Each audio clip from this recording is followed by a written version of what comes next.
যোগাযোগ বিচ্ছিন্ন হওয়ার মুখে সোনামুড়া মেলাঘরের নদীর পাড়ে রাস্তা ভেঙে যাচ্ছে। বৃহস্পতিবার বিকেল 5টায় ঘটনা রাঙ্গাপানিয়া এলাকায়। রাতভর অবিরাম বৃষ্টির কারণে সোনামুড়ার বন্যা পরিস্থিতি বৃহস্পতিবার সকাল থেকে আরও ভয়ানক হয়ে উঠেছে। উজানে বৃষ্টির ফলে বিপদসীমার উপর দিয়ে বইছে গোমতী নদী। গত রাতের পাশাপাশি আজ অর্থাৎ বৃহস্পতিবার সকালেও ভারী বৃষ্টিপাত হয় সোনামুড়া মহকুমা জুড়ে, যার ফলে বেজিমারা, রবীন্দ্রনগর, রাঙ্গাপানিয়া, খেদাবাড়ি সহ সোনামুড়া নগর পঞ্চায়েত ও মেলাঘর পৌর পরিষদের বেশ কয়েকটি ওয়ার্ড নতুনভাবে বন্যার কবলে চলে এসেছে।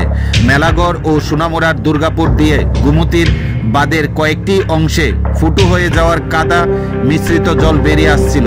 বালির বস্তা ফেলে সে রাস্তা ফুটো মেরামত করা হয়েছে।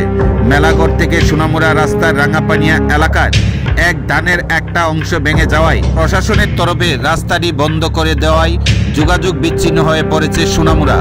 যদি রাস্তাটি পুরোপুরি ভেঙে যায় তাহলে গোমতীর জল প্রবেশ করে অবস্থা আরও ভয়াবহ হওয়ার আশঙ্কা দেখা দিয়েছে। তাছাড়া গোটা মহকুমায় এখনো পর্যন্ত 20,000-এরও বেশি মানুষ বন্যা কবলিত হয়েছে বলে জানানো হয়েছে মহকুমা প্রশাসনের তরফে।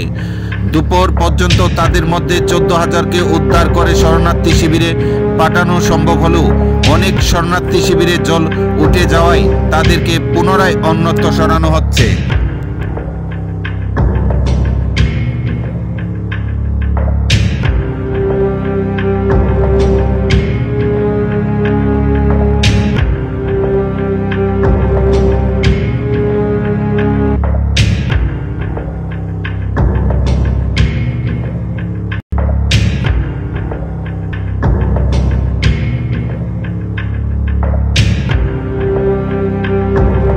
সোনামুড়া মহকুমায় অতি বর্ষণের ফলে সৃষ্ট পরিস্থিতি মোকাবেলায় নদীর বাঁধ সেতুর উপর দিয়ে যে কোনো ধরনের যানবাহন উপর চলাচলের উপর বাধা নিষেধ আরোপ করা হয়েছে। অবশ্যই আইনের বাইরে থাকবে সরকারি report response team, flood monitoring সংস্থা, সিভিল ডিফেন্স ভলেন্টিয়ার। যারা এই আইন লঙ্ঘন করবেন তাদের বিরুদ্ধে ভারতীয় দণ্ডবিধির ডিজাস্টার ম্যানেজমেন্ট অ্যাক্ট অনুযায়ী আইনানুগ ব্যবস্থা নেওয়া হবে।